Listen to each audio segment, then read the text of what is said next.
Asia in lane 1, Sylvia Leonard in 2, Voronin in 3, Obeng in 4, Kolesnikov in 5, James in 6, Sanford, a lot of people's favourite, in lane 7, and Prenzler in lane 8.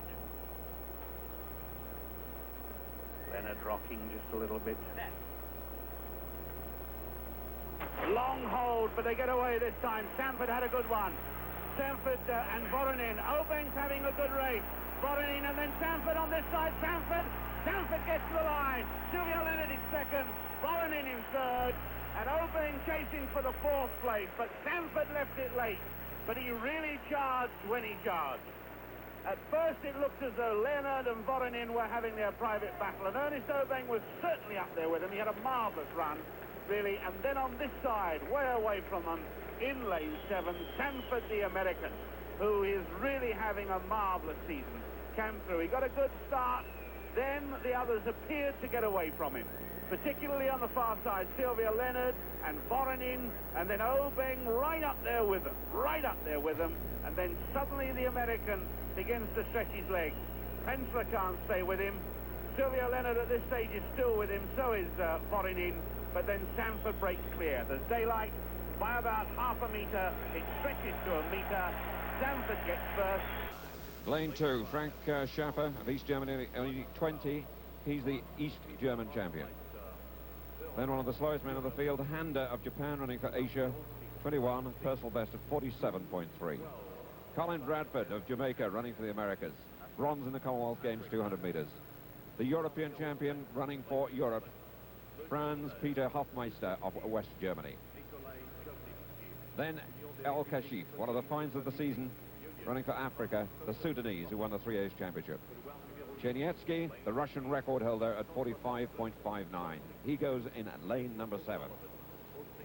The man on the outside, the unlucky draw, Jim O'Sullivan of Australia, running for Oceania, 3 times the Australian champion. 400 metres, 1 lap of the track. United States on the inside, then East Germany, Asia, Australia in, America rather in 4, Europe in 5, Africa in 6, Russia in 7, and Oceania in 8.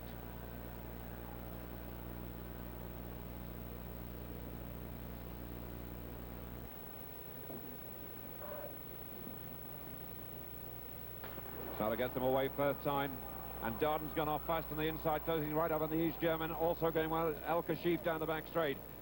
Co-finished second to him, by the way, in the 400 metres flat. And down the back straight, already the man in lane 6, the African El Kashif, has taken 2 lanes away. Darden's going well on the inside, and also Colin Bradford of Jamaica and the Americas with a fast 200. But it's El Kashif on the outside for Africa, Colin Bradford for the Americas, and Darden with a lot to do on the inside for United States. El Kashif leads off the bend, and it's a good lead too. He really is a tremendous athlete at university in America, but what a discovery this season. Darden coming hard on the inside, but has left it terribly late. Hofmeister, West Germany, coming in, Chenietsky. But the winner is the African. In second place, well, it's a photograph between Chenietsky, the Russian, and on the inside, Darden of America. But El Kashif is beginning to knock off one by one the world's leading quarter milers. The time, 45.37. He has run faster than that this season, but really it was the way he won that impressed in every sense. Darden really couldn't live with the early pace, and coming off the final bend, the only threat appeared at this moment to be from Colin Bradford, who stepped up from 200 metres to 4. But he found the last 100 metres too much, was always going backwards. Hofmeister, the European champion in the all-white of Europe, was coming through beautifully smoothly without a hope of winning. Darden on the inside, the American, was tying up. He'd run his first 200 too slow and never really got in touch. And Chenietsky, out of the picture at the moment, the Russian, was coming through very fast indeed. So Africa win through El Kashif. In second place, though, it's very close. I think Chenietsky gets it for Russia with Darden third. Prenzler, then Harada for Asia. Hoff has replaced Prenzler. Harada of Japan. Silvio Leonard, my favourite for this 200. Dusnetsky going for Europe. There's the African, Okadokbi. Then Burakov of the Soviet Union. Besanko of Oceania. And right on the outside, the 4th-ranked American at 200 metres, Mel Latany. I said in the preview that Sanford was injured. He then came out and won the 100 very well indeed. But they rested him from the relay, and they've rested him from the 200. So Hoff on the inside for East Germany. And Harada, Leonard, Dusnetsky, Okabogby, then Burakov, Bazanko and Latany. This is the one event for which Alan Wells has picked. There's Sylvia Leonard, second in the 100 meters, running for the Americas.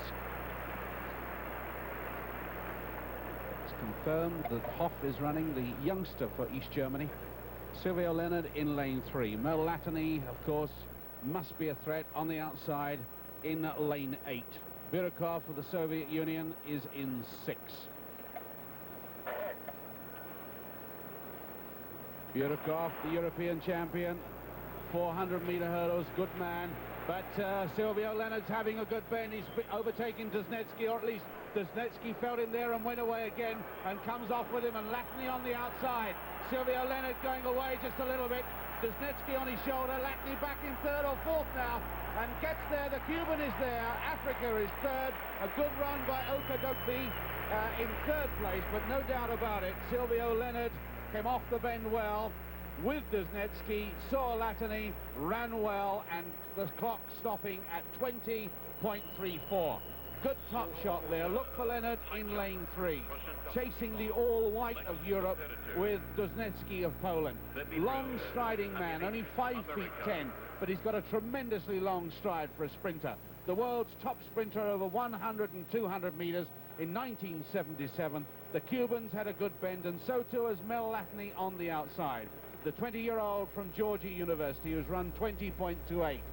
There's the Pole, Dusnetsky, and they're in line at the moment. But it's from here on in that the form and the experience of the Cuban, Silvio Leonard, goes away, opens up a gap, and watch the African, Peter Okadogbe, the Nigerian, in lane 5, throwing himself at the line and getting ahead of Latany.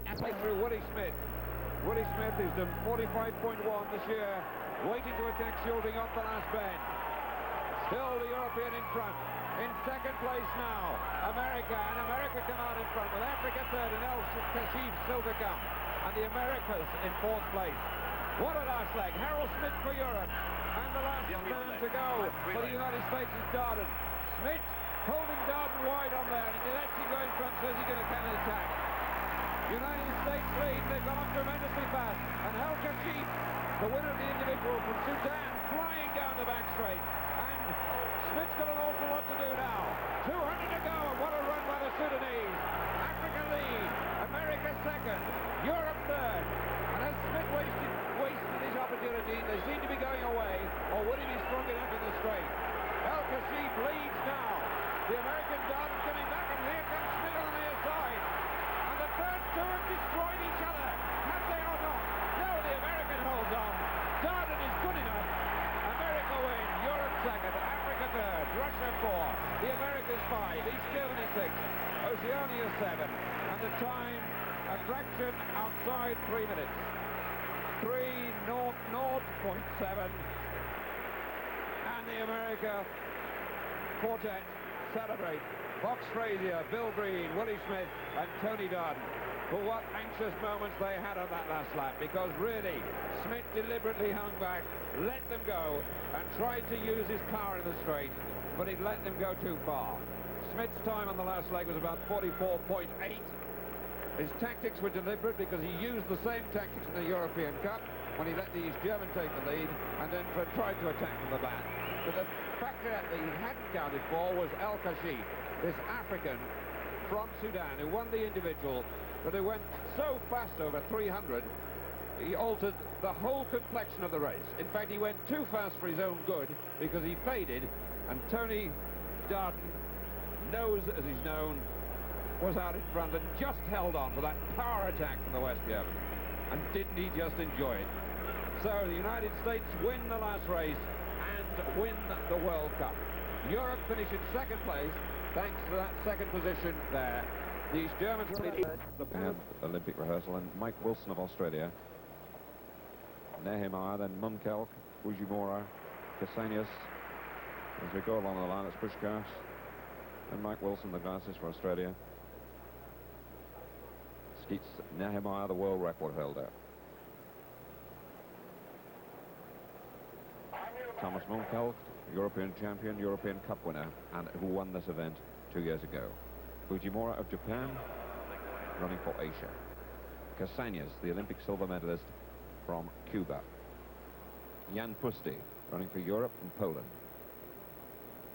And there's the camera, Obasogi of Nigeria, running for Africa.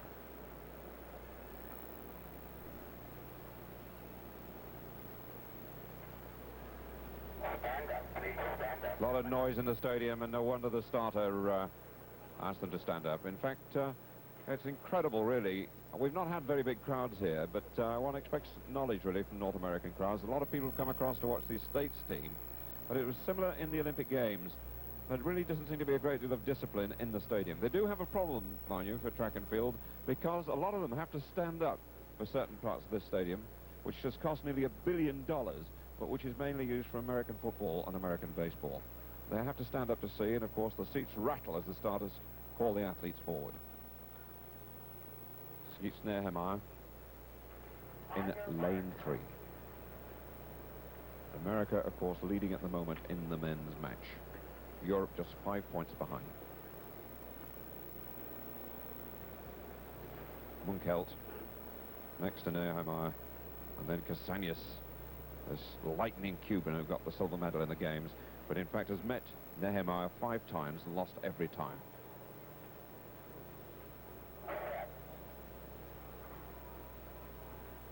This time they go. Nehammer didn't get a very good one. Munkelt did. But it's now Nehammer and Munkelt together, and also going well as Casañas. And this is going to be close. Beautiful run by Munkelt against Nehammer, and it's very close indeed. Nehammer and Munkelt together. And it's the dash for the line. Nehammer got it. Munkelt second. And Casañas third. But really, the man who's dominated world hurdling, tired possibly after his European trip, had a really close one then with Munkelt, who fought him every inch of the way. 13.38 the clock stopped at, well outside his world record. But Skeets Nehammer, now he's getting up against world competition, is not finding it too easy. Beaten last time out at Zurich by Didi Cooper for the